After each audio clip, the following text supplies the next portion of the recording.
Good morning class. आज हम लोग फर्स्ट यूनिट का 4th chapter animal kingdom start करेंगे। ठीक है, इस चैप्टर में बेसिकली हम लोगों को एनिमल्स का जो क्लासिफिकेशन है, ठीक है, उनकी क्लासिफिकेशन के बारे में पढ़ना है, किस बेसिस पे क्लासिफिकेशन होता है। क्लासिफिकेशन के बाद जब एनिमल्स जो है उनको अलग अलग फाइलम्स में डिवाइड किया जाता है, क्लासेस में डिवाइड किया जाता है, तो हर फाइलम का या हर क्लास का कुछ बेसिक सेट ऑफ कैरेक्टरिस्टिक्स जो है वो हमको पढ़ना है। ठीक है, ज़्यादा डिटेल में नहीं जाना है क्योंकि स्पेसिफाई किया गया है सिलेबस में कि जो बेसिक कैरेक्टरिस्टिक्स है सिर्फ उसी को पढ़ना है, तो हम वैसे ही चलेंगे। ठीक है, सबसे पहले हम लोग आते हैं बेसिस ऑफ क्लासिफिकेशन पे। एनिमल किंगडम जो है इसमें एटलीस्ट 1.2 मिलियन स्पीशीज़ जो हैं इंक्लूडेड होती हैं। ठीक है, तो इतनी ज़्यादा नंबर ऑफ़ स्पीशीज़ हैं तो इसमें डाइवर्सिटी भी ज़्यादा होगी। मींस हैबिटेट की डाइवर्सिटी है, फिर बॉडी के स्ट्रक्चर की डाइवर्सिटी है, फिर मोड ऑफ न्यूट्रिशन की डाइवर्सिटी होती है, मोड ऑफ रिप्रोडक्शन की डाइवर्सिटी होती है। तो बहुत ज़्यादा डाइवर्सिटी जो है वो हमको एनिमल किंगडम में देखने के लिए मिलती है। ठीक है, लेकिन कुछ बेसिक कैरेक्टरिस्टिक्स हैं जिसके बेसिस पे हम लोग जितने भी एनिमल्स हैं उनका क्लासिफिकेशन अलग अलग फाइलम्स में या अलग अलग क्लासेस में हम लोग उसको करते हैं। ठीक है, तो ये जो बेसिस ऑफ क्लासिफिकेशन है ये सर्टेन सेट ऑफ कैरेक्टरिस्टिक्स है जो हर ऑर्गेनिज्म में एम्ब्रियो लेवल से हमको देखने के लिए मिलता है। ठीक है, तो हम ये जो बेसिस ऑफ क्लासिफिकेशन है इसमें जो कुछ सर्टेन कैरेक्टरिस्टिक्स हैं जिनको हम लोग कंसिडर करेंगे, ये हमको right from the time of development, मतलब जब ऑर्गेनिज्म का एम्ब्रियो स्टेज होता है उस समय से जैसे जैसे डेवलपमेंट होता जाता है, फिर अल्टीमेटली जो कैरेक्टर्स निकल करके आते हैं उन सभी को कंसिडर करते हुए हम बेसिस ऑफ क्लासिफिकेशन बनाते हैं। ठीक है, अब बेसिस ऑफ क्लासिफिकेशन में 5 या 6 कैरेक्टरिस्टिक्स है जिनको ध्यान में रखते हुए हम लोग ऑर्गेनिजम्स का, बेसिकली एनिमल्स का हम लोग क्लासिफिकेशन करते हैं। ठीक है,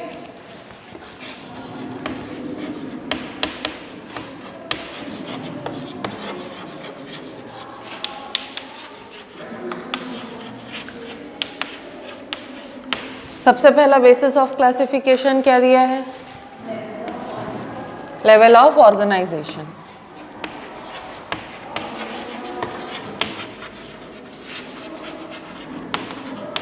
दूसरा क्या दिया है? सिमेट्री। उसके बाद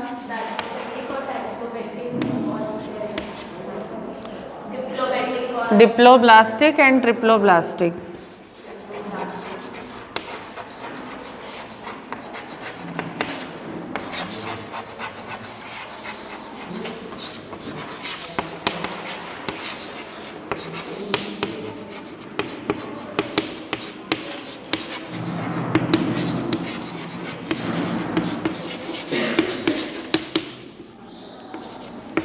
उसके बाद सीलम।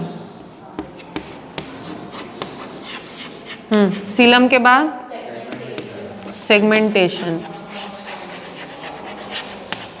उसके बाद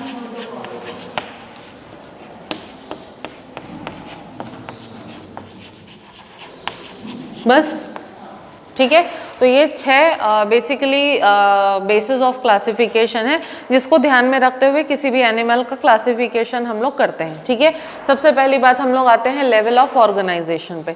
लेवल ऑफ ऑर्गेनाइजेशन का मीनिंग क्या है कि उस पर्टिकुलर एनिमल की बॉडी में, ठीक है, जो लेवल ऑफ कॉन्स्टिट्यूशन है वो कैसा है। ठीक है, जैसे कि कुछ ऑर्गेनिजम्स होते हैं कि जिनमें लेवल ऑफ कॉन्स्टिट्यूशन ज़्यादा नहीं होता, तो उनकी बॉडी में सेल्स जो हैं वो सिर्फ एक गुच्छा बना लेती हैं। ठीक है, सेल्स का बस एक ग्रुप होता है। ठीक है, उसमें कोई भी डिवीजन ऑफ लेबर देखने के लिए नहीं मिलता। डिवीजन ऑफ लेबर मतलब जैसे कि हमारी आइज़ का स्पेसिफिक काम है देखना, ठीक है, ठीक है, या फिर हमारा जो टंग है उसका काम है टेस्ट करना, या हमारा स्टमक है उसका काम है एक्सक्लूसिवली डाइजेस्ट करना। ठीक है, तो इसको हम लोग डिवीजन ऑफ लेबर कहते हैं। लेकिन कई लोअर एनिमल्स ऐसे होते हैं कि जिनकी बॉडी का ऑर्गेनाइजेशन जो है उतना हाईली डेवलप नहीं होता। ठीक है। तो उनके बॉडी में टिश्यू तक नहीं बनते, सिर्फ क्या होता है सेल्स का एक गुच्छा सा बॉल जैसा होता है जो समहाउ किसी तरीके से सरवाइव करता है। ठीक है।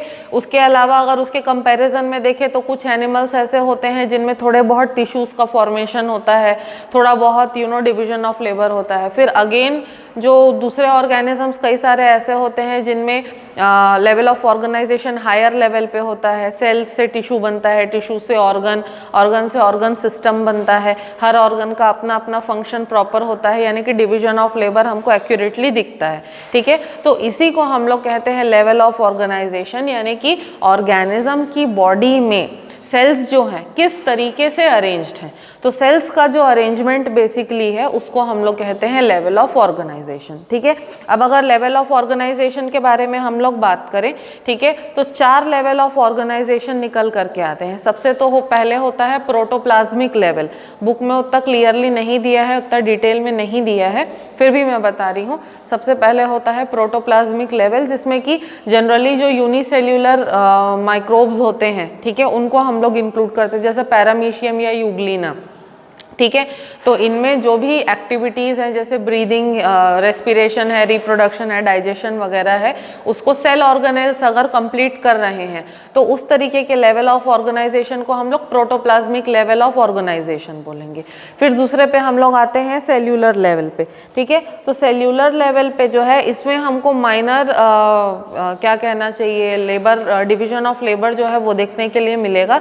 बस इसमें क्या होता है सेल्यूलर लेवल पे कि सेल का एक ग्रुप या सेल का एक बना हुआ कुछ पर्टिकुलर स्ट्रक्चर रहेगा जिसमें थोड़ा बहुत डिवीजन ऑफ लेबर हमको दिखने के लिए मिलेगा, बाकी ऑर्गन या ऑर्गन सिस्टम्स उसमें कुछ नहीं रहेंगे। ठीक है। फिर हम लोग आते हैं टिश्यू लेवल पे, जहाँ पे एनिमल की जो बॉडी है उसमें स्पेसिफिक टिश्यूज़ जो हैं वो हमको सेपरेटली दिखेंगे, हर टिश्यू का अपना अपना थोड़ा बहुत फंक्शन जो है वो रहेगा।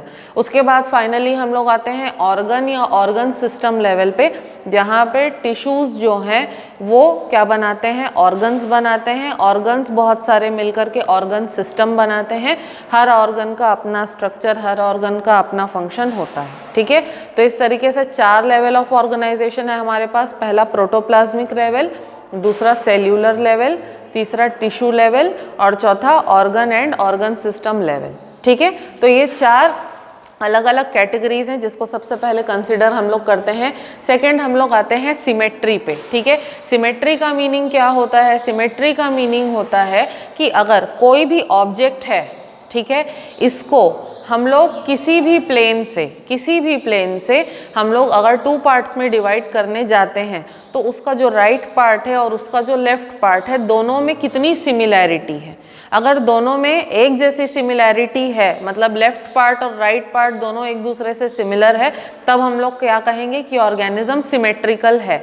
लेकिन अगर लेफ्ट पार्ट में और राइट पार्ट में सिमिलैरिटी नहीं है तब हम लोग क्या कहेंगे कि ऑर्गेनिज्म एसिमेट्रिकल है। ठीक है। अब जैसे कि अगर तुम लोगों के सामने जो मॉनिटर रखा हुआ है, ठीक है, अब इस मॉनिटर को ही अगर हम लोग बीच से, ठीक है, बिल्कुल बीच से 2 पार्ट्स में हम लोग डिवाइड कर दें तो सामने से देखने में एक जैसा लगेगा, दोनों पार्ट्स इक्वल लगेंगे। लेकिन फिर एक चीज़ ध्यान में क्या आएगी कि कुछ स्टिकर्स वगैरह जो हैं वो इस तरफ ज़्यादा लगे हैं और इस तरफ कम लगे हैं। फिर अगर आप पीछे की तरफ से उसको देखोगे, पीछे जो कॉर्ड्स वगैरह इसमें लगे हुए हैं, ठीक है, तो देखोगे कि लेफ़्ट वाला साइड जो है उसमें कोई बड़ा कॉर्ड लगा है, राइट वाला साइड जो है उसमें छोटा कॉर्ड लगा है। तो किसी ना किसी तरीके से करके कहीं पे USB के लिए पोर्ट दिया है, कहीं पे USB के लिए पोर्ट नहीं दिया है, कहीं पे एक नट ज़्यादा है, कहीं पे 2 नट ज़्यादा है, तो इस तरीके से थोड़े बहुत डिफरेंसेस आएंगे। ठीक है। तो यही जो डिफरेंसेस हैं ये क्या बनाते हैं, इस पर्टिकुलर ऑब्जेक्ट को एसिमेट्रिक बनाते हैं। लेकिन अगर दोनों साइड्स उसके सिमिलर होते हैं, यानी कि equal number of nut bolt और equal number of cord, same type of cord, same number of stickers, तब क्या हो जाता है, ये पर्टिकुलर ऑब्जेक्ट सिमेट्रिकल हो जाता है। ठीक है। अब अगर कोई भी ऑब्जेक्ट, ठीक है, सिमेट्रिकल है, या अगर हम लोग यहाँ एनिमल्स के केस में बात कर रहे हैं, कोई भी एनिमल अगर सिमेट्रिकल है, ठीक है, तो सिमेट्री जो है वो भी 2 टाइप की होती है। ठीक है। एक होती है रेडियल सिमेट्री और दूसरी होती है बाईलैटरल सिमेट्री। दो तरीके की सिमेट्री होती है, रेडियल सिमेट्री या बाईलैटरल सिमेट्री। तो रेडियल सिमेट्री में बेसिकली क्या होता है, आप किसी भी एंगल से किसी भी प्लेन ऑफ डिवीजन से अगर ऑर्गेनिज्म को दो इक्वल पार्ट में डिवाइड करोगे तो दोनों जो लेफ्ट और राइट साइड होगा उस एनिमल का या उस ऑर्गेनिज्म का वो एकदम सिमिलर होगा। जैसे कि अगर स्टारफिश का एग्जांपल हम लोग लें, ठीक है, स्टारफिश जो है उसके इस तरीके से 5 आर्म्स होते हैं, ठीक है। अगर हम लोग किसी भी एंगल से चाहे ऐसे डिवाइड करें, ऐसे करें, ऐसे करें, किसी भी एंगल से किसी भी प्लेन से हम लोग डिवाइड करें, हमको 2 इक्वल पार्ट्स मिलेंगे, ठीक है। तो इस तरीके की सिमेट्री जो होती है इसको हम लोग रेडियल सिमेट्री बोलते हैं, जहाँ पे एनिमल को आप किसी भी प्लेन से किसी भी एंगल से अगर 2 इक्वल पार्ट्स में डिवाइड करने की कोशिश करोगे तो वो 2 इक्वल पार्ट्स में डिवाइड हो जाएगा। एक और एग्जांपल हम लोग इसका ले सकते हैं, जेलीफिश, ठीक है। जेलीफिश जो है उसको भी हम लोग 2 इक्वल पार्ट्स में इजीली डिवाइड कर सकते हैं, ठीक है। या फिर जैसे अगर हम लोग किसी बॉल का एग्जांपल लें, ठीक है, बॉल को आप किसी भी तरीके से आड़ा तिरछा मिर्चा कैसे भी काटो 2 इक्वल पार्ट में डिवाइड होगा, तो उस तरीके की सिमेट्री जो है वो रेडियल सिमेट्री हो जाती है। लेकिन दूसरी जो सिमेट्री है बाईलैटरल सिमेट्री, बाईलैटरल सिमेट्री में सीन ऐसा होता है कि आप उस ऑर्गेनिज्म को 2 इक्वल पार्ट्स में डिवाइड तो कर सकते हो लेकिन सिर्फ एक ही प्लेन से, ठीक है। रेडियल सिमेट्री में किसी भी प्लेन से 2 इक्वल पार्ट्स में डिवाइड कर सकते हो, लेकिन बाईलैटरल सिमेट्री में 2 इक्वल पार्ट्स में तभी डिवाइड कर पाओगे जब आप एक स्पेसिफिक प्लेन में उसको डिवाइड करोगे। जैसे अगर हम लोग अपनी बात करें, हमारे अंदर बाईलैटरल सिमेट्री होती है, अगर हमको ऐसे 2 पार्ट्स में डिवाइड करने की कोशिश करेंगे तो हम 2 पार्ट्स में डिवाइड नहीं होंगे, अगर ऐसे डायगोनली डिवाइड करने की कोशिश करेंगे तो नहीं होंगे, हम लोग वर्टिकली ही 2 पार्ट्स में डिवाइड हो सकते हैं, ठीक है। तो इस तरीके की जो सिमेट्री है जहाँ पे ऑर्गेनिज्म को 2 सिमिलर पार्ट्स में सिर्फ एक ही प्लेन से डिवाइड किया जा सकता है, that sort of symmetry is known as bilateral symmetry, ठीक है। ये जो रेडियल सिमेट्री है ये सर्टेन ऑर्गेनिजम्स में होती है और बाईलैटरल सिमेट्री जो है अगेन सर्टेन ऑर्गेनिजम्स में, बेसिकली हायर जो एनिमल्स होते हैं उनके अंदर ज़्यादातर बाईलैटरल सिमेट्री देखने के लिए मिलती है और लोअर एनिमल्स के अंदर आपको फिर भी रेडियल सिमेट्री देखने के लिए मिल जाएगी, ठीक है।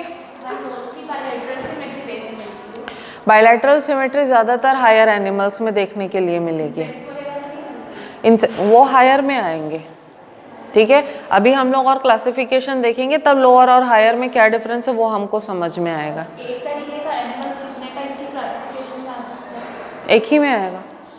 जैसे अगर स्टारफिश है तो हम लोग उसको वाटर एनिमल्स का करके, तो वो तो उसका हैबिटेट है ना, वो तो उसका हैबिटेट है, उसके मॉर्फोलॉजिकली उसके बॉडी के अंदर क्या कैरेक्टरिस्टिक्स हैं उसको हमको बेसिकली कंसिडर करना है। उसके आदत व्यवहार को हम लोग फिलहाल क्लासिफिकेशन के टाइम पे ध्यान नहीं देंगे, उसका हैबिट कैसा है, उसका हैबिटेट कैसा है वो सब सेकेंडरी हो जाएगा। प्राइमरीली हमको क्या ध्यान देना है, उसके बॉडी का इंटरनल एनाटॉमी कैसी है, उसकी मॉर्फोलॉजी कैसी है, फिलहाल क्लासिफिकेशन के टाइम पे उसको ज़्यादा प्रेफरेंस दिया जाता है, ठीक है। बाकी उसका नेचर, उसका बिहेवियर वगैरह वो सारी चीज़ें सेकेंडरी होती हैं, ठीक है। नेक्स्ट हम लोग अगली चीज़ पे आते हैं, दैट इज़ एम्ब्रियोनिक लेयर्स, जो आप लोगों के बुक में डिप्लोब्लास्टिक और ट्रिप्लोब्लास्टिक करके दिया है, ठीक है।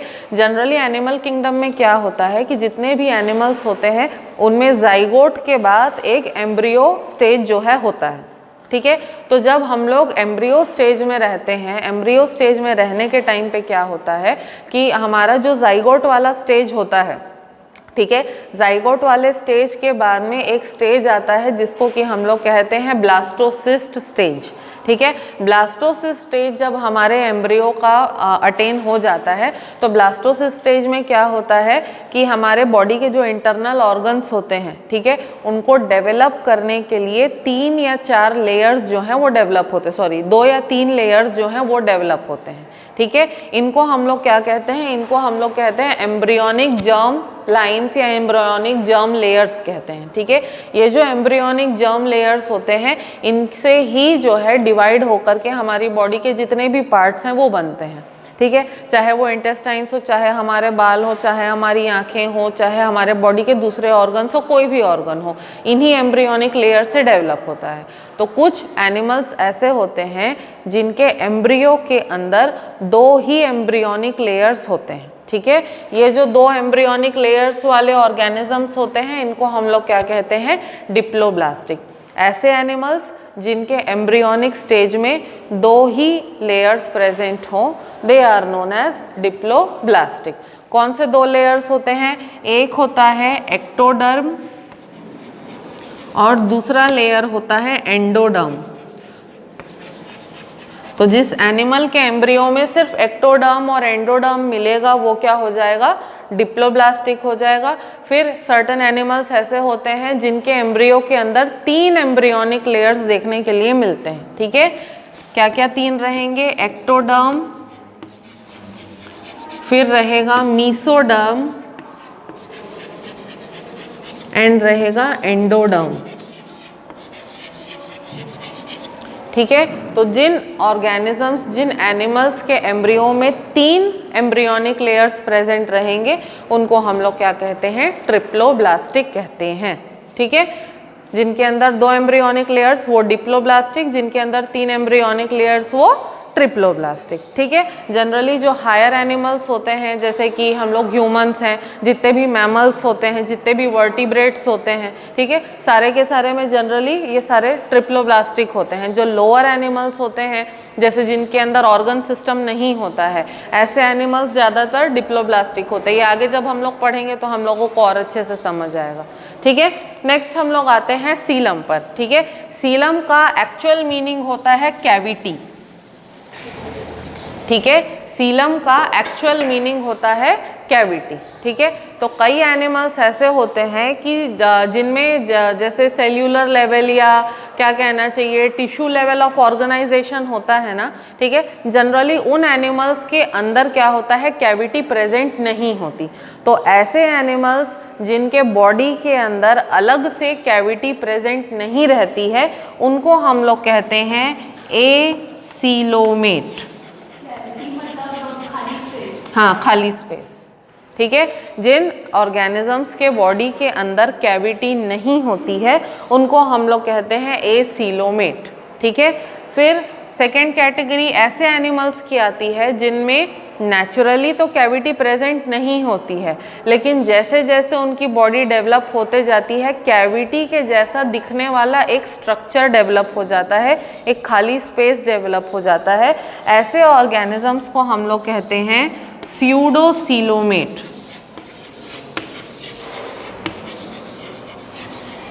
ऐसे ऑर्गेनिजम्स में जिनमें नेचुरली तो होता नहीं है लेकिन जैसे जैसे उनकी बॉडी डेवलप करते जाती है एक स्यूडोसीलम, एक स्यूडो कैविटी डेवलप हो जाती है। ऐसे एनिमल्स को हम लोग कहते हैं स्यूडोसीलोमेट। और उसके बाद तीसरी कैटेगरी आती है ऐसे एनिमल्स की जिनमें नेचुरली सीलम यानी कि कैविटी प्रेजेंट रहता है। ऐसे एनिमल्स को हम लोग कहते हैं सीलोमेट। एसीलोमेट जिसमें कैविटी नहीं होती है, स्यूडोसीलोमेट जिसमें स्यूडो कैविटी प्रेजेंट होती है और सीलोमेट जिसमें नेचुरली कैविटी प्रेजेंट रहती है। अब ये सीलम या कैविटी होने से फ़ायदा क्या है, ठीक है। जो हायर एनिमल्स होते हैं हम लोग जैसे सीलोमेट हैं। सीलोमेट कहने का मतलब क्या है, ये हमारी बॉडी का बाहर का मार्जिन है, ठीक है। अब हमारी बॉडी के बाहर के मार्जिन में अंदर हमारा जो डाइजेस्टिव ट्रैक्ट है यानी कि हमारा जो एलिमेंट्री कैनाल है वो प्रेजेंट है। हमारे बॉडी के बाकी जितने ऑर्गन्स है, लिवर, पैंक्रियाज, इंटेस्टाइन्स वगैरह वगैरह, लंग्स वगैरह, सारी चीज़ें प्रेजेंट हैं। तो ये सब चीज़ें अगर हमारी बॉडी के अंदर प्रेजेंट हैं तो भैया खाली स्पेस रहा होगा तभी तो प्रेजेंट है। अगर खाली स्पेस नहीं रहता तो कहाँ एडजस्ट होते, ठीक है। तो सीलम के रहने से हमारे बॉडी के जो बाकी ऑर्गन्स हैं उनको डेवलप होने के लिए, ग्रो होने के लिए जगह मिलती है, उनको अपने आप को एकोमोडेट करने के लिए जगह मिलती है, ठीक है। और हमारे जो अंदर बॉडी की जो कैविटी है उसमें जब ये सारे ऑर्गन्स प्रेजेंट रहते हैं तो प्रॉपरली फंक्शन कर पाते हैं। बाहर का जो एनवायरनमेंट है उससे सेपरेट रहते हैं। बाहर के एनवायरनमेंट से लगने वाला कोई झटका है, कोई जर्क वगैरह है, कोई डिस्टर्बेंस है, उससे हमारे बॉडी के सारे ऑर्गन्स जो हैं दूर रहते हैं, ठीक है। तो कैविटी होने से फ़ायदा ये होता है कि बाकी जो बॉडी के ऑर्गन्स हैं उनको डेवलप करने के लिए स्पेस मिलता है, उनको वहाँ पे अकोमोडेट होने के लिए, रहने के लिए स्पेस मिलता है। बाहर के एनवायरनमेंट से सेपरेट रहते हैं तो अच्छे से और इजीली ऑपरेट कर पाते हैं, ठीक है। तो ये जो सीलम का प्रेजेंस है यानी कि सीलोमेट ऑर्गेनिजम्स जो हैं ये जनरली हायर ऑर्गेनिजम्स ही रहते हैं, ठीक है, जिनके अंदर मोस्टली ये कहा जाए कि जिनके अंदर बैकबोन रहता है, ऐसे एनिमल्स जो हैं वो सारे के सारे सीलोमेट होते हैं, ठीक है। कुछ इंसेक्ट्स वगैरह होते हैं जैसे कॉकरोच वगैरह है, ठीक है, ये सब भी सारे के सारे क्या होते हैं, सीलोमेट होते हैं, ठीक है। तो हायर एनिमल्स के अंदर ज़्यादातर हमको सीलम देखने के लिए मिलता है, और जो लोअर ऑर्गेनिजम्स है जिनमें सेल्यूलर लेवल ऑफ ऑर्गेनाइजेशन रहता है वो जनरली एसीलोमेट या स्यूडोसीलोमेट ही रहते हैं। सीलोमेट वो मैमल है, ठीक है, वर्टिब्रल कॉलम है, उसके पास बैकबोन है ना, हायर एनिमल है वो सीलोमेट। पाउच, हाँ हाँ, अलग एक स्पेस रहता है वो, ठीक है, स्किन में ही अटैच रहता है, ठीक है। नेक्स्ट हम लोग आते हैं सेगमेंटेशन पर। सेगमेंटेशन का मीनिंग क्या है? सेगमेंटेशन का मीनिंग सिंपली है सेगमेंट यानी कि पार्ट्स में बॉडी का डिवाइड होना, ठीक है। अगर किसी एनिमल के बॉडी में सेगमेंट्स यानी कि छोटे छोटे पार्ट्स में डिवाइडेड है तब उस एनिमल को हम लोग कहते हैं कि सेगमेंटेड है, ठीक है। और अगर कोई एनिमल के अंदर ऐसे सेगमेंटेशन प्रेजेंट नहीं है तो उसको हम लोग कहते हैं नॉन सेगमेंटेड है। तो जैसे हम लोग नॉन सेगमेंटेड है। तो जो छोटे कीड़े मकोड़े होते हैं ना बेसिकली, जैसे अर्थवॉर्म है या सांप है, ठीक है, या फिर हम लोग और एग्जांपल ले सकते हैं, और भी जो डिफरेंट टाइप्स ऑफ इंसेक्ट्स है अभी हम लोग आगे पढ़ेंगे, ठीक है। नहीं, रेप्टाइल्स में नहीं होता है। जो एकदम रेंगने वाले कीड़े होते हैं ना जनरली उनके अंदर सेगमेंटेशन हमको देखने के लिए मिलता है, ठीक है। तो सेगमेंटेशन होने का मतलब सिंपली क्या है कि बॉडी का छोटे छोटे सेगमेंट्स में छोटे छोटे पार्ट्स में डिवाइड होना। अंदर से भी वो सेगमेंटेशन जो है वो अंदर से भी होता है एज वेल एज बाहर से भी होता है, ठीक है। यहाँ पे देखो तुम लोगों के बुक में सेगमेंटेशन में एक टर्म दिया होगा मेटामेरिज्म, दिया है। मेटामेरिज्म का मीनिंग क्या है? मेटामेरिज्म का मीनिंग ये है कि जब एक्सटर्नल डिवीजन जो है बॉडी के वो इंटरनल डिविजन्स के साथ क्या करे, कोऑर्डिनेट करे। मतलब अगर एक्सटर्नल डिवीजन है तो एक्सटर्नल के साथ साथ वो डिवीजन इंटरनली भी प्रेजेंट होगा, उस फिनोमिना को हम लोग कहते हैं मेटामेरिज्म। तो जितने ज़्यादा सेगमेंट्स होंगे उतना ज़्यादा ऑर्गेनिज्म या एनिमल जो है वो मेटामेरिक होगा। मेटामियर्स जो हैं वो सेगमेंट्स को बोलेंगे और मेटामियर्स होने का जो फिनोमिना है उसको हम लोग कहेंगे मेटामेरिज्म, ठीक है। और ये जो मेटामेरिज्म का फिनोमिना है इसमें बाहर के जो डिविजन्स हैं वो अंदर भी क्या करेंगे, कोऑर्डिनेट करेंगे। तो बाहर से भी और अंदर से भी दोनों तरफ से बॉडी जो है वो सेगमेंट्स में डिवाइडेड रहेगी। इसका अच्छा एग्जाम्पल जो है हम लोग अर्थवॉर्म से ले सकते हैं, ठीक है। क्लियर, समझ आया? इसके बाद नेक्स्ट हम लोग आते हैं नोटोकॉर्ड पे, ठीक है। नोटोकॉर्ड बेसिकली क्या है? नोटोकॉर्ड जो है वो हमारा जो स्पाइनल कॉर्ड है, स्पाइनल कॉर्ड का प्रीकर्सर होता है नोटोकॉर्ड, ठीक है। अब प्रीकर्सर कहने का मतलब क्या है कि नोटोकॉर्ड जो है बेसिकली सिर्फ नर्व सेल्स का एक गुच्छा होता है, ठीक है।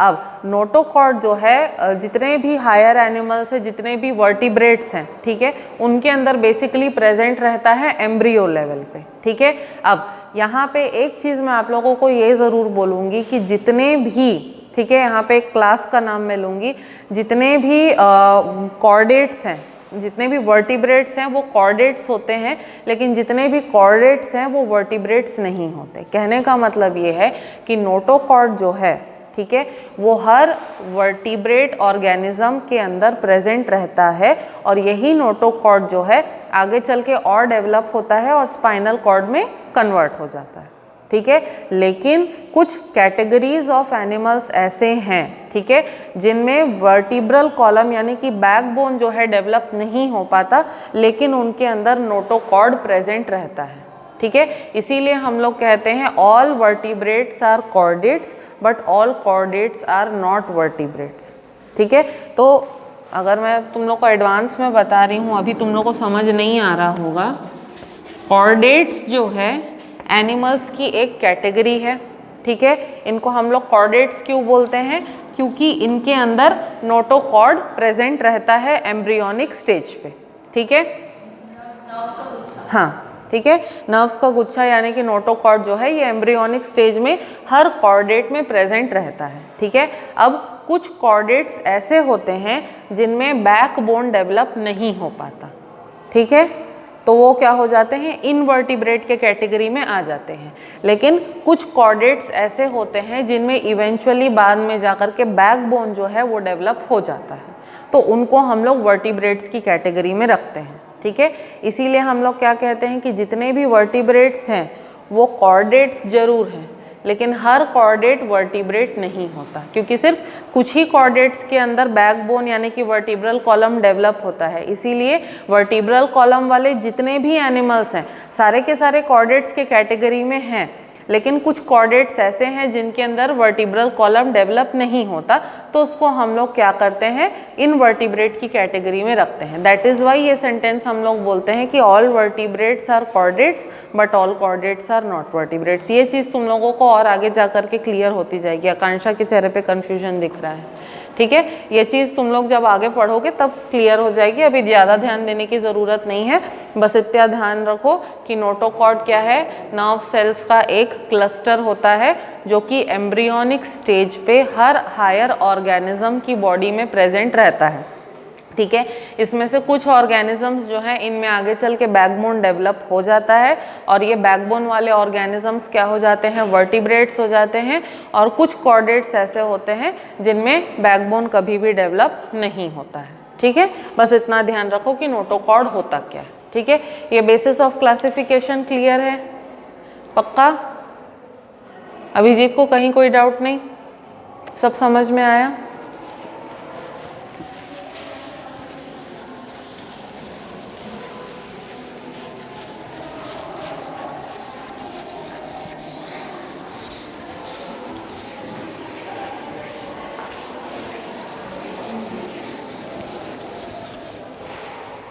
ठीक है। अब यहाँ पे जो है मैं तुम लोगों को एक चीज़ और बताना चाहूँगी, वो ये है कि कुछ कैटेगरीज़ या कुछ बेसिस ऑफ क्लासिफिकेशन और हैं जो तुम लोगों की बुक में मेंशन नहीं किया है सेपरेटली, उसको मैं मेंशन करूँगी क्योंकि उसको भी ध्यान में रखते हुए क्लासिफिकेशन किया जाता है, ठीक है। सबसे पहले तो होता है कि बॉडी टाइप क्या है, ठीक है। बॉडी टाइप कहने का मतलब ये होता है कि बेसिकली बॉडी के अंदर एनाटॉमिकली बॉडी का स्ट्रक्चर कैसा है उसको भी कंसिडर किया जाता है, जिसको कि हम लोग कहते हैं बॉडी प्लान, ठीक है। बॉडी प्लान जो है सेपरेटली तुम लोगों के बुक में नहीं दिया है, इसीलिए मैं मेंशन कर रही हूँ। 3 तरीके के बॉडी प्लान्स जो हैं प्रेजेंट रहते हैं। सबसे पहला तो है सेल एग्रीगेट प्लान,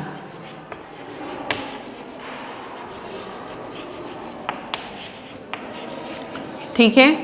उसके बाद सेकंड है ब्लाइंड सैक प्लान, और थर्ड है tube within tube plan.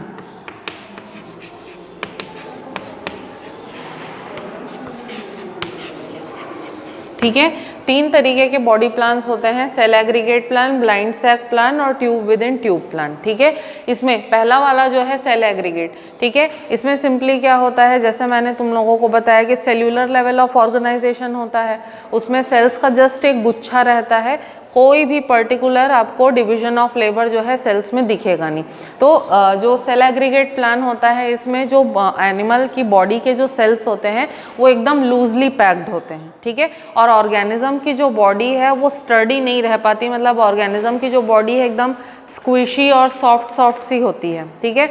एक एनिमल होता है स्पॉन्ज, स्पॉन्ज के बारे में सुना है, स्पॉन्ज बॉब स्क्वायर पैंट्स देखा है, ठीक है। स्पॉन्ज बॉब स्क्वायर पैंट्स जो है उसमें जो स्पॉन्ज बॉब है that sponge it is a type of animal, ठीक है। और उसकी बॉडी जो है उसमें सेल एग्रीगेट बॉडी प्लान होता है, उसके बॉडी के जो सेल्स होते हैं, ठीक है, वो एक क्लस्टर बना करके गुच्छा बना के रहते ज़रूर हैं, लेकिन वो जो क्लस्टर या वो जो गुच्छा रहता है हार्ड नहीं होता है, एकदम सॉफ्ट रहता है, सेल्स एकदम लूजली पैक्ड होते हैं। और स्पॉन्ज ना काफ़ी स्क्विशी सा एनिमल रहता है, तो उसको अगर आप लोग हाथ से पकड़ करके स्क्विश करोगे ना तो उसको दबा सकते हो, उसको स्क्विश कर सकते हो। तो नॉर्मल जो स्पॉन्ज हमको मार्केट में मिलता है उसको कैसे स्क्विश कर सकते हो, सेम वैसा ही स्पॉन्ज की बॉडी का भी प्लान रहता है, इसीलिए उस चीज़ को भी हम लोग स्पॉन्ज ही कहते हैं। ठीक है, तो that is cell aggregate plan. ठीक है, दूसरा जो बॉडी प्लान है ब्लाइंड सैक प्लान। ठीक है, ब्लाइंड सैक प्लान में क्या होता है कि इसमें थोड़ा हायर लेवल ऑफ ऑर्गेनाइजेशन देखने के लिए मिलता है हमको एनिमल में, टिश्यू लेवल रहता है इसमें। ठीक है, और थोड़ा बहुत डिवीजन ऑफ लेबर भी रहता है, लेकिन खाने के लिए और वेस्ट मटेरियल को बाहर निकालने के लिए एक ही ओपनिंग रहता है। ठीक है, जैसे बोरा है, सैक, ठीक है, बोरे में चीज़ को डालने के लिए भी एक ही ओपनिंग है और चीज़ को निकालने के लिए भी एक ही ओपनिंग है। ठीक है, इस तरीके के बॉडी प्लान को हम लोग कहते हैं ब्लाइंड सैक प्लान। ठीक है, जैसे कि अर्थवॉर्म है, ठीक है, या फिर लीच वगैरह है, तो उनका खाने के लिए भी एक ही ओपनिंग है। ठीक है, और चीज़ को वेस्ट मटेरियल को बाहर निकालने के लिए भी एक ही ओपनिंग है। ठीक है, इस तरीके के बॉडी प्लान को हम लोग कहते हैं ब्लाइंड सैक बॉडी प्लान। ठीक है, सेल एग्रीगेट में सिर्फ सेल्स का एक गुच्छा रहता है, सेल्स लूजली पैक्ड होते हैं, कोई भी डिवीजन ऑफ लेबर हमको अलग से दिखाई नहीं देता है। ठीक है, एनिमल की जो बॉडी होती है उसका कोई पर्टिकुलर शेप नहीं होता, कहीं से भी किसी भी एंगल से किसी भी डायरेक्शन से ग्रोथ हो जाती है। और बॉडी जो है, क्योंकि सेल्स जो हैं वो टाइटली पैक्ड नहीं होते, इस वजह से बॉडी जो है वो काफ़ी सॉफ्ट और काफ़ी स्क्विशी हो जाती है। ठीक है, इस तरीके के बॉडी प्लान को सेल एग्रीगेट बॉडी प्लान कहते हैं। ठीक है, इसका सिंपल एग्जांपल है स्पॉन्ज, जैसे नॉर्मल स्पॉन्ज को स्क्विश कर सकते हैं हम लोग, ठीक है, वैसे ही। ठीक है, लास्टली हम लोग आते हैं tube within tube plan. Tube within tube plan जो है ये हमको हायर एनिमल्स में देखने के लिए मिलता है, हायर इंसेक्ट्स में भी हमको देखने के लिए मिलता है ये। ठीक है, तो ट्यूब विद इन ट्यूब जो है, जैसे हम लोग हैं, हमारा tube within tube plan है। ठीक है, तो बॉडी में आउटर मार्जिन स्किन का बना हुआ है, तो इसको अगर हम लोग अपने बॉडी के आउटर मार्जिन को एक ट्यूब मान लें, ठीक है, हमारे बॉडी का आउटर मार्जिन एक ट्यूब हो गया। उसके बाद हमारे बॉडी में दूसरा ट्यूब कहाँ पर प्रेजेंट होता है, हमारे एलिमेंट्री कैनाल के फॉर्म में। मतलब एक ट्यूब ऑलरेडी है, उसके अंदर दूसरा ट्यूब जो है ये हमारे माउथ से स्टार्ट होगा। ठीक है, माउथ से स्टार्ट होके कहाँ पर एंड होगा, दूसरा ट्यूब हमारे एनस पे एंड होगा। तो एक ट्यूब के अंदर जो दूसरा ट्यूब फिट है, इस तरीके के जो प्लांट्स होते हैं इनको हम लोग tube within tube plant बोलते हैं। ठीक है, तो ये हायर एनिमल्स में ही ज़्यादातर होता है, जिसमें organ system level of organisation होता है। जो ट्रिप्लोब्लास्टिक या सीलोमेट ऑर्गेनिजम्स होते हैं ना, उनके अंदर ज़्यादातर tube within tube plan ही प्रेजेंट रहेगा। ठीक है, समझ आया? पक्का? इसके बाद नेक्स्ट एक और चीज़ पे आते हैं हम लोग,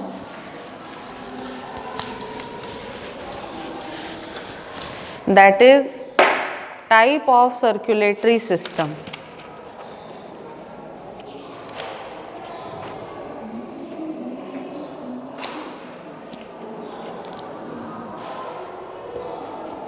ठीक है, type of circulatory system, type of digestive system, इस पे हम लोग आते हैं। पहले डाइजेस्टिव सिस्टम को हम लोग डिस्कस करते हैं। ठीक है, डाइजेस्टिव सिस्टम के बेसिस पे ऑर्गेनिजम्स जो हैं वो बेसिकली टू टाइप्स में हम लोग इनको डिवाइड कर सकते हैं। एक में होता है इनकम्प्लीट डाइजेस्टिव सिस्टम और दूसरे में होता है कंप्लीट डाइजेस्टिव सिस्टम। ठीक है, तो जो ब्लाइंड सैक बॉडी प्लान है ना, उसमें इनकम्प्लीट डाइजेस्टिव सिस्टम माना जाता है, क्योंकि डाइजेस्टिव सिस्टम का ओपनिंग एक ही होता है, उसमें सेपरेटली एनस नहीं होता, बाकी जो ऑर्गन्स हैं डाइजेस्टिव सिस्टम के ऑर्गन्स, बाकी ऑर्गन्स प्रेजेंट नहीं रहते। इस टाइप का डाइजेस्टिव सिस्टम जो है वो इनकम्प्लीट हो जाता है। ठीक है, हाँ, इंक्लूड होता है, उसको कंसिडर करते हैं। ठीक है, तो डाइजेस्टिव सिस्टम इनकम्प्लीट तब होगा जब खाने के लिए और वेस्ट मटेरियल निकालने के लिए एक ही ओपनिंग होगी, और एसोसिएटेड डाइजेस्टिव सिस्टम के जो ऑर्गन्स है अगर वो प्रेजेंट नहीं रहेंगे तब उस तरीके का डाइजेस्टिव सिस्टम इनकम्प्लीट कहलाएगा। लेकिन जैसे हमारा डाइजेस्टिव सिस्टम है वो कंप्लीट है। ठीक है, माउथ है हमारे खाना खाने के लिए, एनस है हमारे वेस्ट मटेरियल्स को बाहर निकालने के लिए, उसके बाद डाइजेस्टिव सिस्टम जो है उसमें बहुत सारे सपोर्टिंग ऑर्गन्स जो हैं वो प्रेजेंट हैं जो डाइजेशन के प्रोसेस में हेल्प करते हैं। इस तरीके का डाइजेस्टिव सिस्टम कहलाता है कंप्लीट। ठीक है। इसके बाद हम लोग आते हैं सर्कुलेटरी सिस्टम पे। तो सर्कुलेटरी सिस्टम के नॉर्मल कौन कौन से पार्ट्स होते हैं? हार्ट होता है और आर्टरीज एंड वेन्स होते हैं, ठीक है। तो सर्कुलेटरी सिस्टम जो है इसको हम लोग 2 टाइप्स में डिवाइड कर सकते हैं या 2 टाइप्स का हम लोग बता सकते हैं। एक होता है ओपन सर्कुलेटरी सिस्टम और दूसरा होता है क्लोज्ड सर्कुलेटरी सिस्टम, ठीक है। तो ओपन सर्कुलेटरी सिस्टम में क्या होता है? ओपन सर्कुलेटरी सिस्टम में हार्ट ज़रूर प्रेजेंट रहेगा लेकिन ब्लड वेसल्स एब्सेंट रहते हैं, ठीक है। और ब्लड जो है वो सेल्स के बीच में जो गैप्स होता है या जो स्पेसेस होता है उसमें फ्लो होते रहता है, ठीक है। और ब्लड हमेशा सेल्स के डायरेक्ट कांटेक्ट में रहता है। इस तरीके का सर्कुलेटरी सिस्टम क्या हो जाएगा? ओपन, ठीक है। और उसके कंपैरिजन में जो क्लोज सर्कुलेटरी सिस्टम है उसमें हार्ट के साथ साथ प्रॉपर ब्लड वेसल्स भी प्रेजेंट रहेंगे, प्रॉपर जो कैपिलरीज जो हैं वो भी प्रेजेंट रहेंगे। तो ब्लड जो है वो कभी भी सेल्स के डायरेक्ट कांटेक्ट में नहीं आता और ब्लड में जो भी एक्सचेंज ऑफ गैसेस रहेगा that will take place through a membrane only, ठीक है। तो blood will never come in contact with the cells, ठीक है। And blood will always flow within the arteries and the veins. इस type का जो circulatory system होता है that is known as closed, ठीक है। अब एक और चीज़ यहाँ पे मैं बताऊँगी दैट इज़ फर्टिलाइजेशन कैसे होता है उसको भी कंसिडर किया जाता है, ठीक है। सेक्सुअल रिप्रोडक्शन के टाइम पे फर्टिलाइजेशन कैसे हो रहा है उसको भी हम लोग कंसिडर कहते हैं। एक होता है एक्सटर्नल फर्टिलाइजेशन और दूसरा होता है इंटरनल फर्टिलाइजेशन, ठीक है। एक्सटर्नल और इंटरनल में क्या डिफरेंस है? अगर गैमीट्स का फ्यूजन फीमेल की बॉडी के बाहर होता है then that type of fertilisation is known as external fertilisation. लेकिन अगर गैमीट्स का फ्यूजन फीमेल की बॉडी के अंदर उसके रिप्रोडक्टिव ट्रैक्ट में होता है then that type of fertilisation will be called as internal fertilisation. जैसे फिश का अगर हम लोग एग्जाम्पल लेते हैं, मछली के अंडे या मेंढक के जो अंडे होते हैं, ठीक है, फीमेल क्या करती है? अपने अंडों को बाहर अपने बॉडी के बाहर निकाल देती है, ठीक है। और जो मेल फिश या मेल फ्रॉग होता है वो क्या करता है? वो भी अपने स्पर्म्स को पानी में रिलीज कर देता है, ठीक है।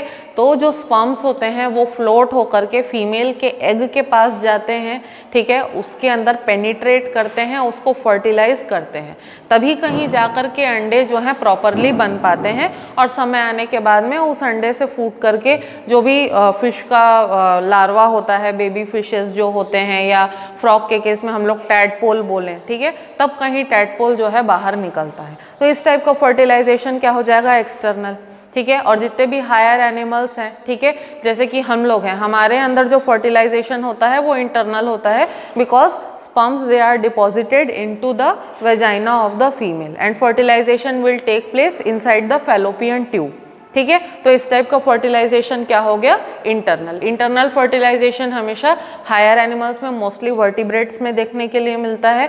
वर्टिब्रेट्स में भी जैसे फिश और फ्रॉग वगैरह हैं उनमें एक्सेप्शन हमको देखने के लिए मिलेगा, ठीक है। समझ में आया ये तीनों चीज़ें? तो जो बेसिस ऑफ क्लासिफिकेशन के जो 6 पॉइंट्स थे उसके अलावा इनको भी हम लोग कंसिडर करते हैं जब एनिमल्स में क्लासिफिकेशन किया जाता है, ठीक है।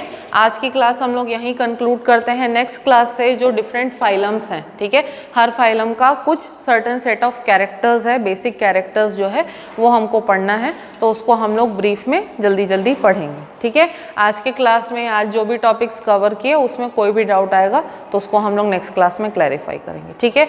एम ये है कि थर्सडे तक अपने को ये चैप्टर कंप्लीट करना है, ठीक है।